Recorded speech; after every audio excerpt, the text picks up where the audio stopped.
You called the police because your begonias got thirsty? That's the sentence that came out of my mouth when Beverly Ashcroft, our beloved HOA president, showed up in my backyard mid-garden party, heels sinking in mud, wine glass trembling like a seismograph, and accused me of violently disrupting community irrigation. I was holding a shovel, covered in sweat and soil, standing over a trench I'd just dug to solve a drainage issue behind my garage. I thought she was kidding. I thought maybe the rose had gone to her head. But no, she pointed a dripping garden hose at me like it was a bayonet and informed me that she had already called the police. 2 officers were en route, she said, and unless I immediately refilled the trench, she'd be pressing charges.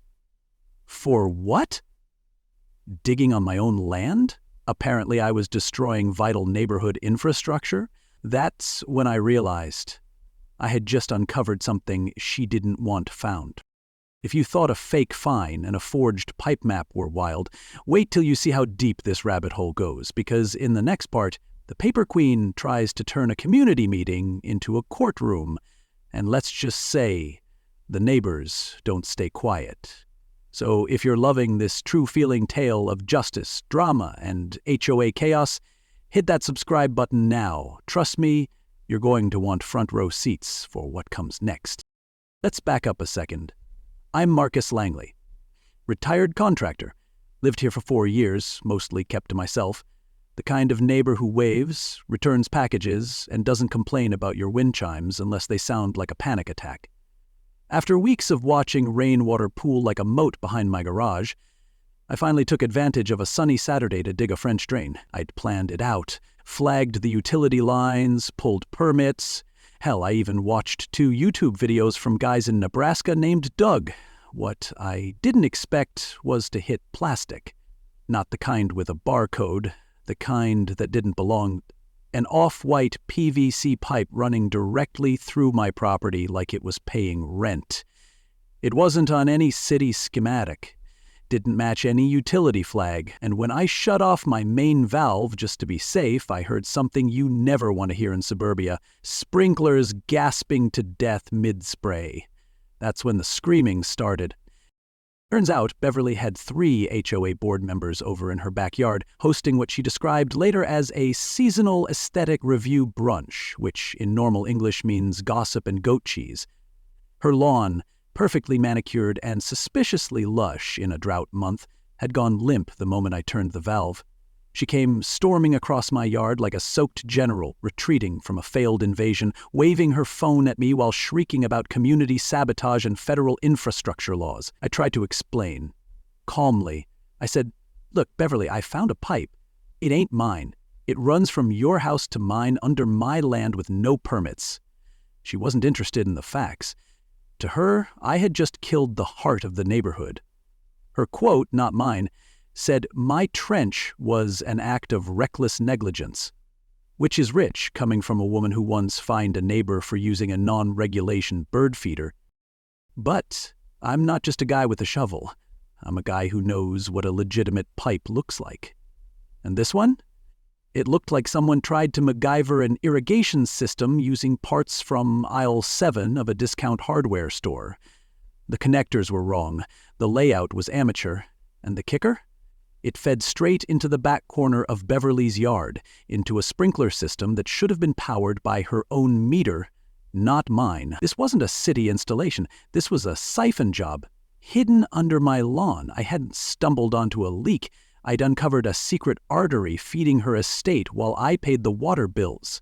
She could talk about community all she wanted, but that pipe told a different story. And the best part? I had shut it off, right at the source. The very thing she accused me of ruining, I'd actually unplugged from her theft circuit. She wasn't mad because I dug a trench. She was mad because I found her trick. And that's when she turned from irritated to imperial. She pointed at my trench and shouted, "You're going to pay for this? You've endangered community assets." The irony nearly broke my jaw from clenching it. I'd done everything by the book. Permits, survey marks, safety measures.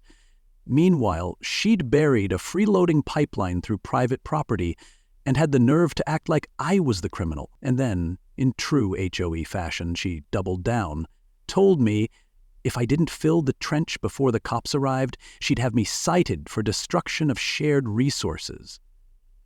I blinked, looked at the shovel in my hand, looked at her, mud on her shoes, makeup running, Chardonnay sloshing over her fingers, and realized this wasn't going to be a one-time outburst. This was war, and she had just fired the first shot. So I did the only thing a rational man with a sense of humor and a camera phone does. I hit record. Her voice rose 3 octaves, still ranting, when the patrol car pulled up 10 minutes later. 2 officers stepped out, clearly expecting a domestic disturbance, not HOA drama over trenching. I calmly walked them to the pipe, showed them my marked property lines, the city permit, and the shutoff valve. They looked, they asked questions. One even checked the official maps on his tablet. No pipe listed, no easement. Just a mystery line feeding one specific lawn from someone else's land. One of the officers whistled low and said, "Looks like someone's been getting a free drink on your tab." Beverly tried to butt in. They ignored her. Said it was a civil matter unless someone had proof of criminal intent. Spoiler alert, I did. But I didn't say that yet. I just nodded, thanked them, and watched as they left Beverly standing in my yard, furious, speechless, and suddenly very, very quiet. And that's when I knew the ground wasn't just shifting from my trench, it was shifting under her feet, too. Rule 19C? That wasn't even in the handbook. I checked twice. And by checked, I mean I sat down with a glass of bourbon and read the entire HOA manual cover to cover like it was the Declaration of Independence, with a highlighter and sticky notes. There was no 19C, no earth disturbance protocol, and certainly no clause about trench-based terrorism, which is how Beverly described my drainage project to half the neighborhood. The notice she left on my door looked official, faux parchment paper, a fake watermark, and a bold $1,200 0 cents per day fine scribbled in red like it was written by a vengeful librarian. But I knew a bluff when I saw one. This wasn't governance, this was theater. HOA kabuki. And Beverly? She wasn't running a board. She was running a one-woman show with a bad script and worse props. But if she wanted to escalate, so could I. With actual law. I called my nephew Derek, a junior associate at a firm downtown who loves 2 things in life, barbecue and cease and desist letters. I gave him the whole rundown: illegal pipe, trench drama, fake fines, HOA scare tactics, and within hours he sent me a beautifully worded letter citing 3 state-level property statutes and quoting Supreme Court precedent like a bedtime story. It was airtight. We mailed it with tracking, certified receipt, the whole 9 yards, because if you're going to fight a paper queen, you bring heavier paper. Meanwhile, I wasn't waiting around for more HOA voodoo.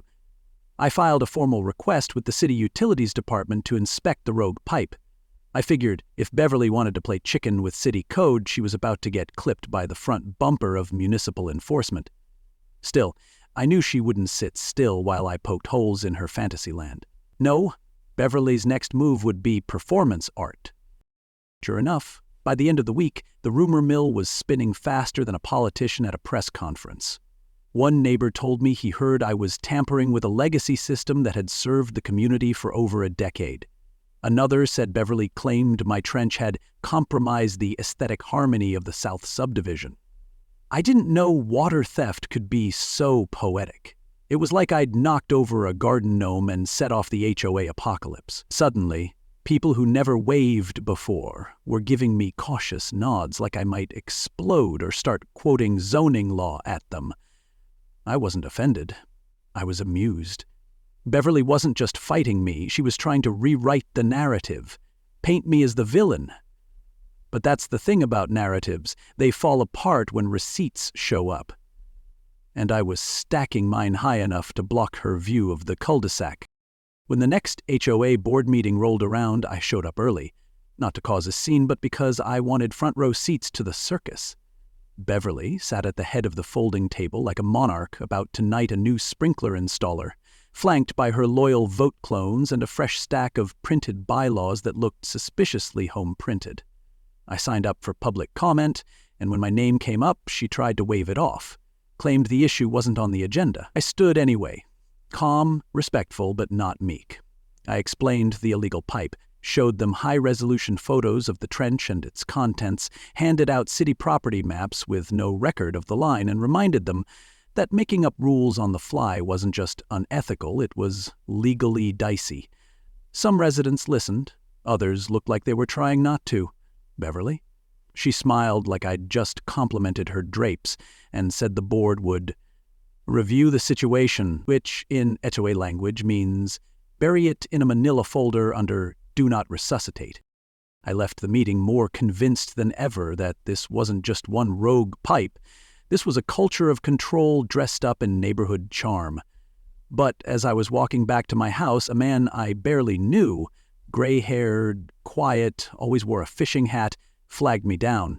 His name was Henry, lived 2 doors down, and had been in the neighborhood for over 30 years. Without a word, he handed me a dusty envelope, said he thought I might find it useful. I opened it at home and nearly dropped my coffee. Inside was a set of original utility planning documents for the neighborhood. One page stood out, an old map of the block, water lines clearly marked, but no line through my yard, no pipe to Beverly's home, except someone had added a red ink line by hand, cutting straight through my property, and initialed it B.A. in the corner, Beverly Ashcroft. Her invisible pipeline was suddenly very visible, and now I had her handwriting on it. And just like that, the game changed. I wasn't just some guy with a shovel anymore. I was holding a smoking blueprint. Something told me Beverly's crown was starting to crack, and the Paper Queen's empire was about to go up in flames. But if she thought I'd fold under pressure, she clearly didn't know the first thing about me. The truth was rising, and it was coming up through the trench like spring water after a storm. I just had to keep digging, stay with me, because what happens next, it's where the story really starts to unravel. She ran the HOA like it was the Vatican, and she was the Pope in pearls. Except in this version, the papal decrees came printed on lavender stationery with cursive threats about mailbox colors. But even the holiest empires crumble when the scrolls fall into the wrong hands. So I took that dusty utility map, the forged red line, and every photo of that illegal pipe and trench, and I handed it all over to someone who knew how to turn ink into fire, a freelance reporter named Dana, who covered small-town zoning drama like it was Watergate. I didn't want fame. I didn't want revenge. I wanted the truth to do what truth does best. Rattle the walls of arrogance until the ceiling caves in. Dana took one look at the documents, nodded, and said, "Yeah, this is going to break something." She meant it in the best way possible. 3 days later, the article dropped. Title: HOA President Linked to Illegal Water Diversion Through Neighbor's Property. The subheading practically lit itself on fire. Exclusive pipe permit fraud and a backyard showdown. Within hours, it spread like gossip at a church potluck. My phone blew up. Neighbors I'd never spoken to started texting me screenshots. One even left a thank you pie on my porch. Blueberry, still warm. The best part? The article included a grainy freeze frame of Beverly in full meltdown mode, yelling into her phone with a busted hose in one hand and a wine glass in the other. The neighborhood's queen of order suddenly looked like a soggy episode of daytime reality TV, and for once, I wasn't the one people were side-eyeing. I was the guy who uncovered the pipe, the one who stood up, the one who brought receipt. And Beverly? She was now just the headline. Now, you'd think after public humiliation and a growing wave of support shifting in my direction, Beverly would pull back, maybe issue a half-hearted apology, disappear for a while, let things cool off. But no. That woman doubled down so hard you'd think she was getting frequent flyer miles for delusion. One morning I stepped outside and found a bright orange sign hammered into my lawn. Not on the edge, not near the sidewalk. Dead center in the grass like a tombstone. It read, "Home Controlled Zone. Do not alter without authorization." Next to it stood a man in a reflective vest who looked like he'd been hired off Craigslist and paid in leftover wine crackers. I asked who sent him. He mumbled, "Miss Ashcroft," like it was a magic spell, and then scurried off when I mentioned the word trespassing. I left the sign there just long enough to take photos, then tossed it onto the sidewalk like a rejected art project. The trench, meanwhile, had become a neighborhood attraction. I caught a woman in yoga pants and a golden retriever standing over it one morning, pointing at the exposed pipe like it was a fossil.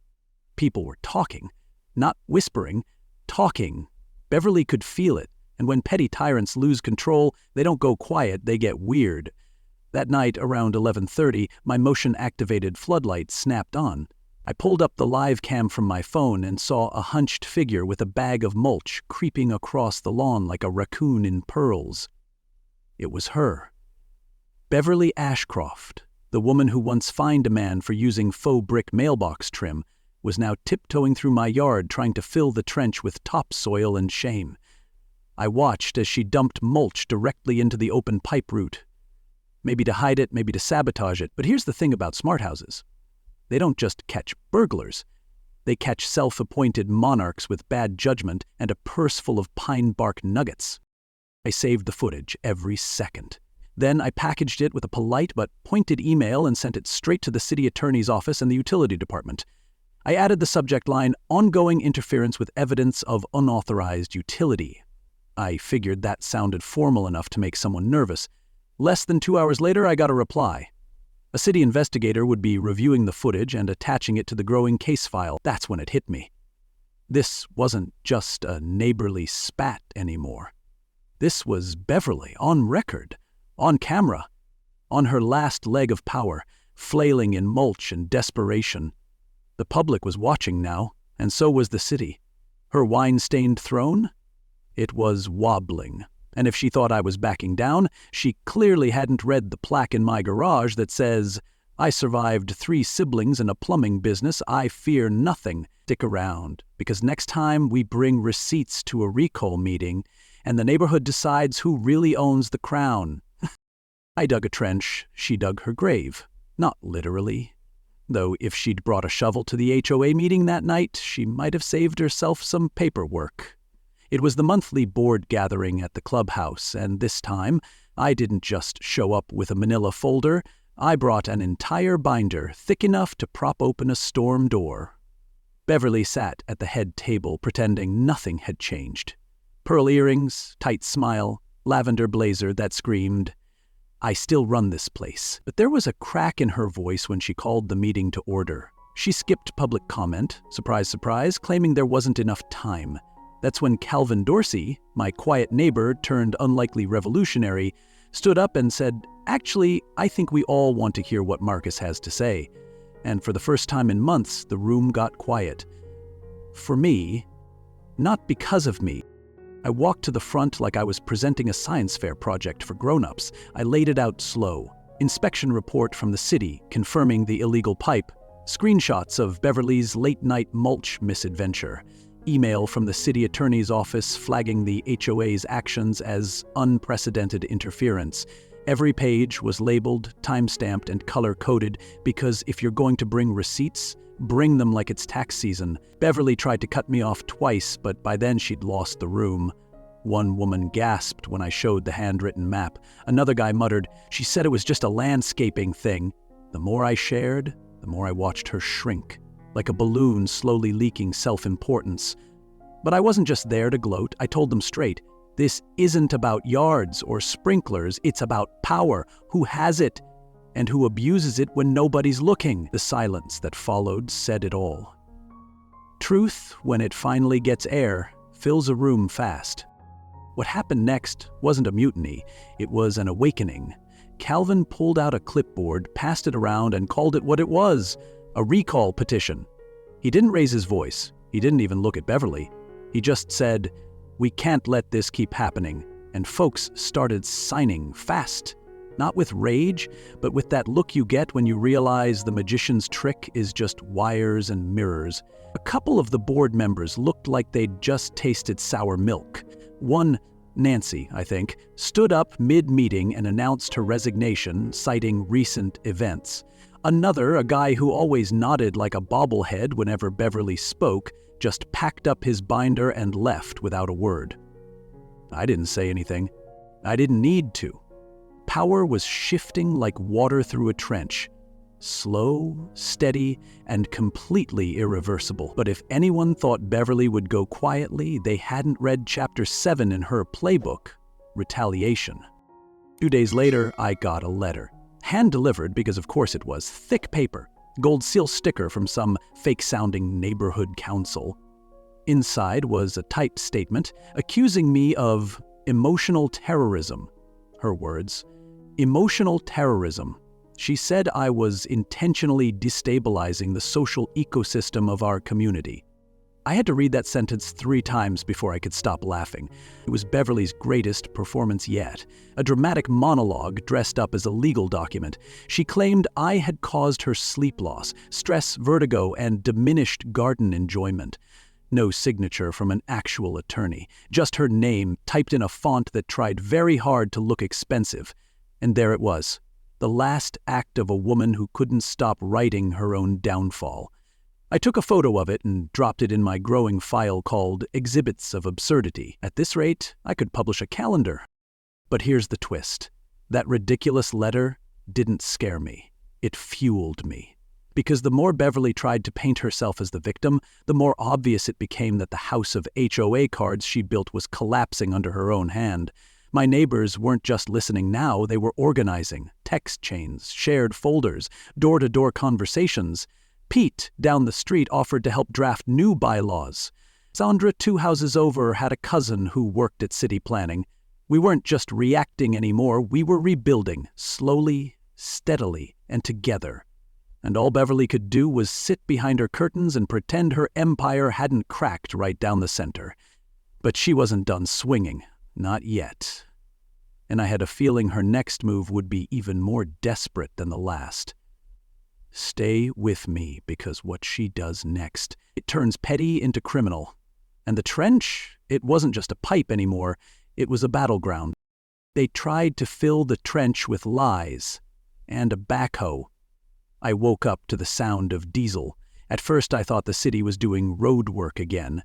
But when I looked out the window, I saw a bobcat skid steer halfway up my driveway and 2 guys in neon vests unloading plywood like they were building Noah's Ark. One held a clipboard, the other looked like he hadn't been told what job he was doing.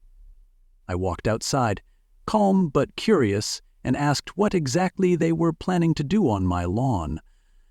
The man with the clipboard flipped through his sheet and said, "We're here to seal off and backfill a trench, HOA compliance order." I asked who issued it. He pointed to the name on top, B. Ashcroft.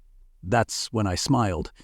Not out of joy, but because I realized Beverly wasn't retreating.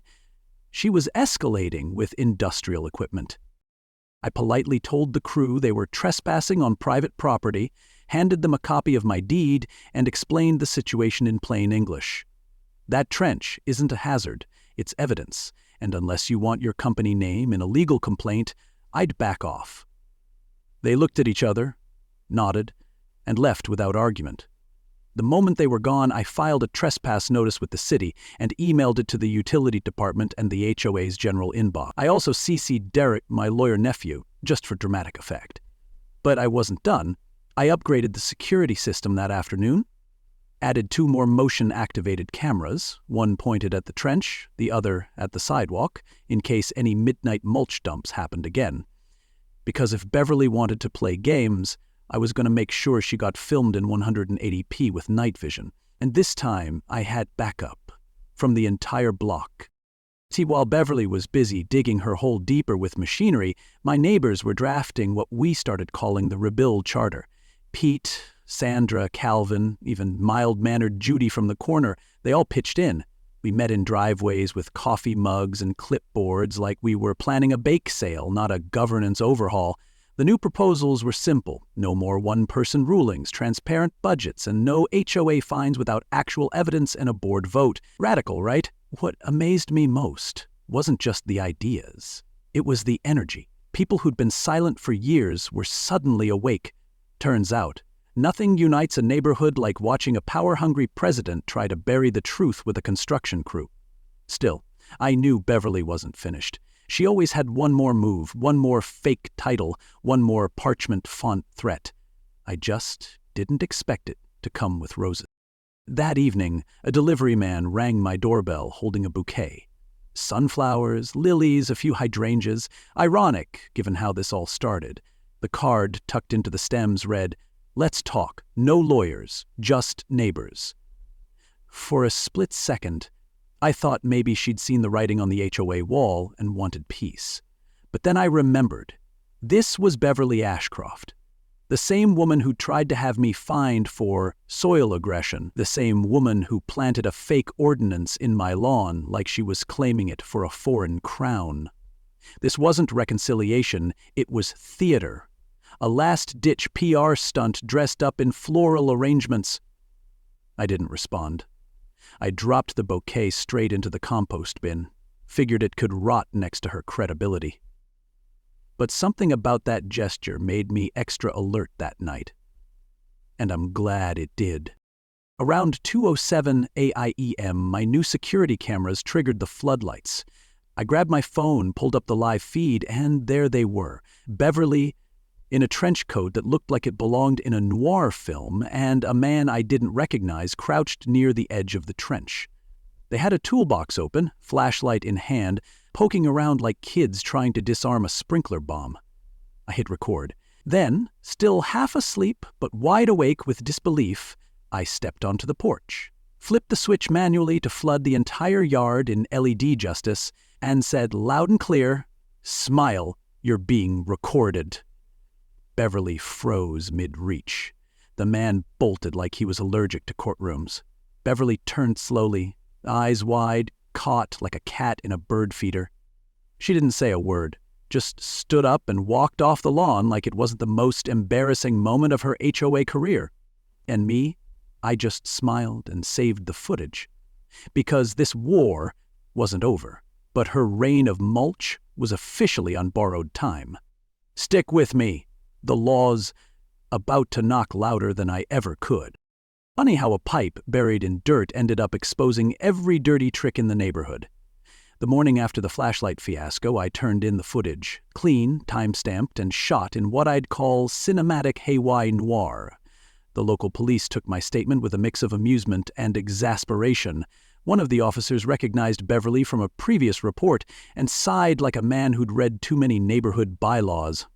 The video, combined with the city's ongoing investigation, triggered a formal handoff to the Attorney General's Municipal Review Board, and once the utility team finished documenting every inch of that trench and every illegal junction point, they didn't just cite Beverly for tampering.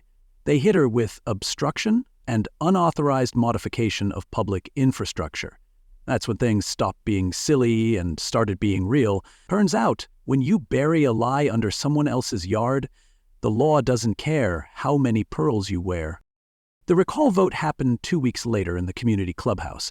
It looked less like a democratic exercise and more like a silent revolution. Out of 82 eligible households, 74 voted to remove Beverly from her position. 8 held the line, possibly out of fear, loyalty, or just not paying attention. But the result wasn't close. Beverly was officially out. Her name was scrubbed from the HOA website before the ballots had cooled. Her key fob to the clubhouse? Deactivated. Her title? Stripped like paint in a Texas summer. Calvin, Pete, and 3 new members were voted in to form the new board, and one of their first actions? Ratifying the rebuild charter. A transparency-first policy that banned single-person enforcement, required open financial records, and prohibited any infrastructure decision without a public vote. It was the HOA version of a neighborhood Bill of Rights, and this time it stuck. Of course, Beverly didn't leave without one last attempt at narrative CPR. A few days after the recall, a flyer showed up in every mailbox on the block, printed in cursive and scented, no joke, with lavender. The title? My Side of the Story. It read like a memoir from a misunderstood monarch. She painted herself as a lonely widow who only wanted beauty and order, who was driven to stress and shame by an ungrateful neighbor with a grudge. She listed her community contributions, like personally watering neglected lawns, the stolen water, organizing potlucks, which she charged a fee for, and reminding residents of decorative cohesion. It would have been funny if it wasn't so delusional. For a moment I thought she might win a few hearts back. But then Judy, quite cardigan-wearing Judy, reminded everyone that Beverly once fined her $200, 0 cents, for putting a bench under her magnolia tree. That flyer hit the trash bins faster than a soggy HOA newsletter. One morning, a few weeks later, Beverly's house went dark. No open house sign, no goodbye party. Just a moving truck, a white SUV, and a silence that felt final. She didn't wave, didn't slam a door. She simply vanished, like a theater curtain being pulled down after the last act of a messy show. Her reign ended not with a bang, but a quiet roll down the street. The new family that moved in, young, friendly, completely unaware of the war they inherited, planted a garden on the side yard, hydrangeas, actually. I considered saying something, but then thought better of it. Some battles don't need to be passed down. Some lessons are better absorbed by the soil than retold in words. And that's where the story began to settle, not just into memory, but into legacy. A few days after she left, Pete brought me a small plaque, handmade, engraved with a phrase I hadn't expected.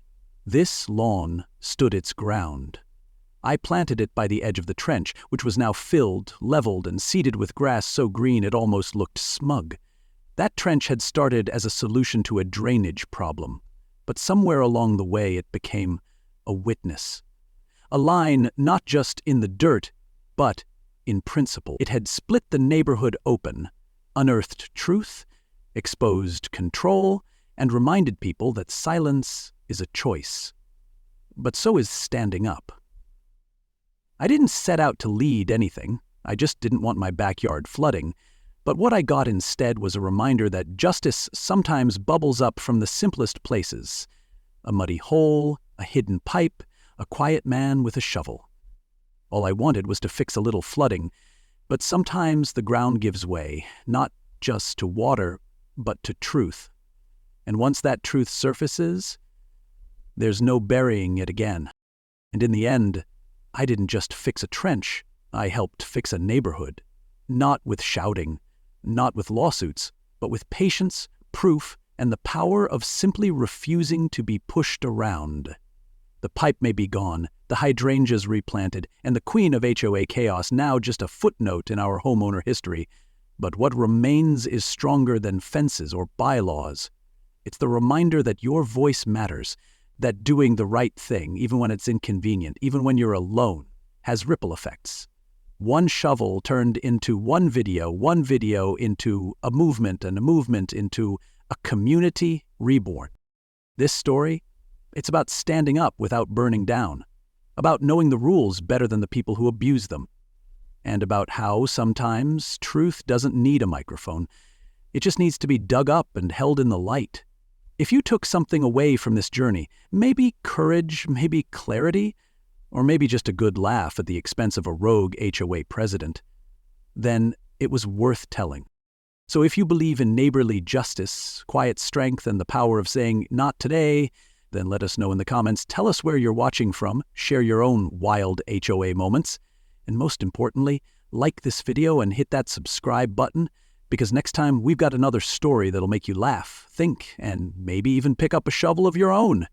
This isn't just entertainment, it's truth, served with a smirk. Don't miss the next one.